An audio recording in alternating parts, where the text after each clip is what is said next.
एक अच्छी खबर यह है कि हुकूमत और बिजली तैयार करने वाली निजी कंपनियों के दरमियान मुज़ाकरात मुकम्मल हो गए हैं। हुकूमत का दावा है कि IPPs से मुआहदों के बाद अरबों रुपए की बचत होगी, बिजली की कीमतों में कमी आएगी, आम सारिफ को रिलीफ मिलेगा, सर्कुलर डेट में कमी आएगी। तहरीक इंसाफ की जब हुकूमत आई तो गर्दिशी कर्जे यानी सर्कुलर डेट 1100 अरब रुपए थे, जो 2 साल में बढ़कर 2200 अरब रुपए तक पहुंच गए हैं और इसमें मुसलसल इजाफा हो रहा है। हालांकि तहरीक इंसाफ की हुकूमत ने बिजली की कीमतों में इजाफा किया, फिर भी गर्दिशी करते बढ़ते चले गए और अपोजिशन इल्ज़ाम लगा रही है कि हुकूमत बिजली की कीमतों में इजाफा करके भी गर्दिशी कर्जों में कमी नहीं ला सकी है, बल्कि खदशा है कि सितंबर में ये गर्दिशी कर्जे महीने में 60 अरब रुपए माहाना तक पहुंच जाएंगे और हुकूमत को बिजली मजीद महंगी करनी पड़ेगी। मगर अब हुकूमत और IPPs के दरमियान मुज़ाकरात मुकम्मल हो गए हैं और हुकूमत को तवक्को है कि गर्दिशी कर्जों में कमी आएगी, इसका फर्क बिजली की कीमतों पर पड़ेगा। हुकूमत का यह दावा रहा है कि माजी में हुकूमतों ने IPPs से ऐसे मुआहदे किए जिससे कौमी खजाने को सालाना अरबों रुपए का नुकसान होता रहा। फिर हुकूमत ने IPPs से किए गए मुआहदों का जायजा लेने के लिए इंक्वायरी कमेटी बनाई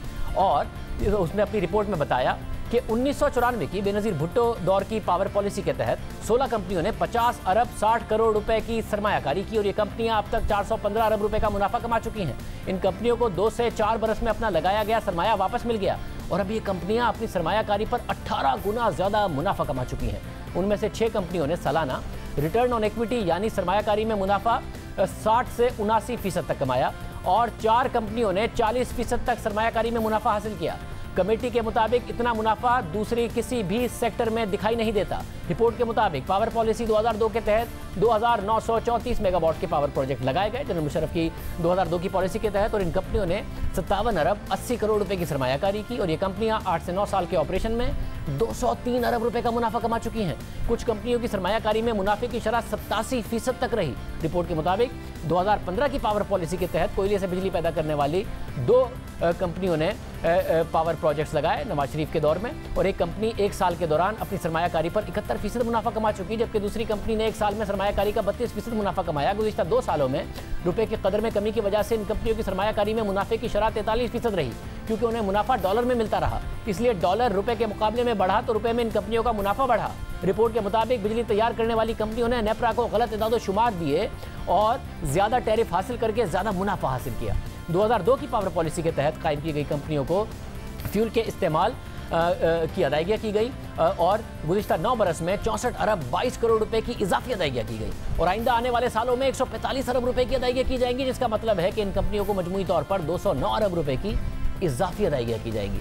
कमेटी ने IPPs से मुआहदों का जायजा लेने के बाद लिखा कि इन कंपनियों की अदायगियों का जायजा लेने के बाद 3 नताइज सामने आते हैं। बिजली पैदा करने वाली कंपनियों का मुनाफा बहुत ज़्यादा है। इन कंपनियों की गलत बयानी की वजह से उन्हें ज़ायद अदायगियाँ की गई और रेगुलेटर ने इस पर तवज्जो नहीं दी। इसलिए ज़रूरी है कि फौरी तौर पर इस मामले को देखा जाए, साथ ही बिजली की पैदावारी लागत में कमी लाकर उसे मुनासिब सतह तक लाया जाए।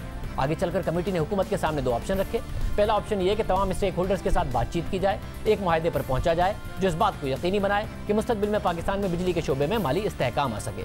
दूसरा ऑप्शन ये दिया गया कि हुकूमत इन तमाम कंपनियों का फोरेंसिक ऑडिट करवा सकती है ताकि इन कंपनियों की बेज़ाब्तियाँ साबित हों जो इस रिपोर्ट के स्कोप की वजह से वाज़ेह नहीं। इसके अलावा फ्यूल सप्लाईज मुमकिन किकबैक्स को देखा जाए। रिपोर्ट के मुताबिक माजी की इन बेज़ाब्तियों को हल करने के लिए, बिजली की पैदावारी लागत को मुस्तहकम करने के लिए और बिजली को सारिफीन के लिए काबिल बर्दाश्त सतह तक लाने के लिए ज़रूरी है कि अब तक की गई तमाम इजाफी अदायगियों को रिकवर किया जाए, अमरीकी डॉलर की बुनियाद पर मुनाफे को रुपए की बुनियाद पर मुनाफे में तब्दील किया जाए, जिसके नतीजे में सालाना 150 अरब रुपए की बचत हो सकती है। इसके अलावा टेक और पे मुआहदों का खात्मा किया जाए, टेक एंड पे मुआहदों की तरफ बढ़ा जाए, यानी बिजली बनाने वाली कंपनियों को पाकिस्तान में सरमायाकारी करने के लिए ये यकीन दहानी कराई गई थी कि आप बिजली का कारखाना लगाएं और बिजली पैदा करें। अगर किसी मौसम में किसी और वजह से सप्लाई ज़्यादा होने की वजह से हुकूमत आपसे बिजली नहीं भी लेगी तो आपको पैसे अदा करेगी। मगर रिपोर्ट ये सिफारिश कर रही है कि इन मुआहदों को इस शर्त में तब्दील कर दिया जाए कि हुकूमत अगर बिजली खरीदेगी तो ही अदायगी करेगी, वरना नहीं करेगी। रिपोर्ट के मुताबिक अगर 1994 या 2002 की पॉलिसी के तहत बनने वाली कंपनियां टेक एंड पे के मुआहदे पर तैयार ना हो तो हुकूमत को चाहिए कि वो इन प्लांट्स को रिटायर कर दे, बंद कर दे। टेक एंड पे मुआहदों से 150 से 200 अरब रुपए की बचत होगी। मुआहदे पर आमदनी डॉलर की जगह रुपए में हो। और कमेटी ने अपनी रिपोर्ट में 2 ऑप्शन रखे, एक मुज़ाकरात का ऑप्शन था, दूसरा ऑडिट का ऑप्शन था। हुकूमत ने मुज़ाकरात का ऑप्शन अपनाया और अब 1994 और 2002 के तहत जो प्लांट्स लगे उसमें मुज़ाकरात में कामयाबी हुई है, मुआहदा होने जा रहा है। अशरफ मलखम हमारे साथ मौजूद हैं, नुमाइंदा जियो न्यूज़ इस्लामाबाद। अशरफ, बहुत शुक्रिया। बताइएगा हुकूमत कितना सोच रही है, कितना बचत होगी इन मुआहदों की वजह से कि हम सोच सकें कि मुस्तकबिल में गर्दिशी कर्जे कम होंगे और सारिफ के लिए बिजली सस्ती हो सकेगी, कितना? 3 पॉलिसीज़ हैं इस वक्त पावर पॉलिसीज़ पाकिस्तान में। एक 1994 की है, एक दूसरी 2002 की है, तीसरी 2006 की है। अगर मैं मुख्तसर बता दूं कि जो पहली पॉलिसी 1994 की है, जिस पर बहुत शोर हुआ था, उसमें करप्शन हुआ वगैरह के इल्ज़ाम लगे थे, नून लीग उस वक्त अपोजिशन में भी थी, इन्होंने बहुत शोर मचाया था। उसके तहत अभी जो रिमेनिंग पीरियड है उन प्रोजेक्ट्स का, उनकी एज के 7 से 10 साल बनती है। उस पॉलिसी के तहत अभी जो रिमेनिंग पीरियड है, इसमें 700 अरब रुपए की अदायगियाँ होनी थी इन IPPs को। उनमें जो सेविंग गवर्नमेंट को होगी नेट एंड शेल 225 अरब रुपए की सिर्फ 94 पॉलिसी के तहत होगी। दूसरी पॉलिसी जो 2002 की थी, उसके तहत जो रिमेनिंग पीरियड है उन प्रोजेक्ट्स का, उसके तहत 600 अरब रुपए की अदायगियाँ होनी थी, 650 अरब रुपए की। उसमें गवर्नमेंट को 200 अरब रुपए की बचत होगी रिमेनिंग पीरियड जो प्रोजेक्ट्स की लाइफ है। अब तीसरा था कि 2006 की जो पॉलिसी है, जिसके तहत ज़्यादा प्रोजेक्ट्स लगे, उसके तहत गवर्नमेंट ने उन जो टेन्योर है उन प्रोजेक्ट का, उन पॉलिसीज़ का, उसके 1000 अरब रुपए की अदायगियाँ करनी थी, जिसमें इस कमेटी से मुज़ाकरात के बाद फिगर्स हमारे इतला के मुताबिक वज़ारत पावर को दिए गए हैं, उसमें 250 अरब रुपए की बचत होगी। इन तीनों अगर मिलाया जाए, जो मजमूई तौर पर 675 अरब रुपए की बचत बनती है। लेकिन बड़ा सवाल ये है कि अगर निजी बिजली घरों के साथ ये होता है, अगर गवर्नमेंट अपने मलकीती बिजली घरों के साथ यही एग्रीमेंट कर ले, इन्हीं शराइत पे कर ले, तो उसमें जो एनालिस्ट का कहना है कि अगले 20 से 25 साल के दौरान जो गवर्नमेंट को बचत होगी वो तकरीबन 5000 अरब रुपए लेस पे करने पड़ेंगे बिजली की ख़रीदारी में, जो गवर्नमेंट की मलकीती कंपनियाँ उनको। जी, ये एक बड़ी अच्छी सजेशन जो एनालिसिस किया गया था, एनालिस्ट को दावत दी गई थी, उनका एक एनालिसिस पावर मिनिस्ट्री में किया गया है।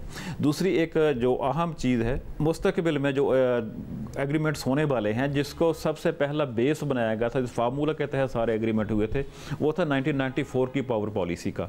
अब वो बेस चेंज हो गया है। अब जितने भी नए प्रोजेक्ट्स होंगे या मुल्की या गैर मुल्की कंपनियों के प्रोजेक्ट्स हैं, उनके साथ भी उसी को बेस बना के मुज़ाकरात किए जाएंगे। इसमें ख़ास तौर पे कोयले से चलने वाले प्रोजेक्ट और RLNG से चलने वाले प्रोजेक्ट होंगे। उसका जो सेविंग होगी 5000 अरब रुपये, एक बहुत बड़ी अमाउंट है, जो इस नेगोशिएशन कमेटी के मुज़ाकरात के नतीजे में गवर्नमेंट को होने की तवक्को, अगर गवर्नमेंट इसको बड़े अच्छे तरीके से हैंडल करती है।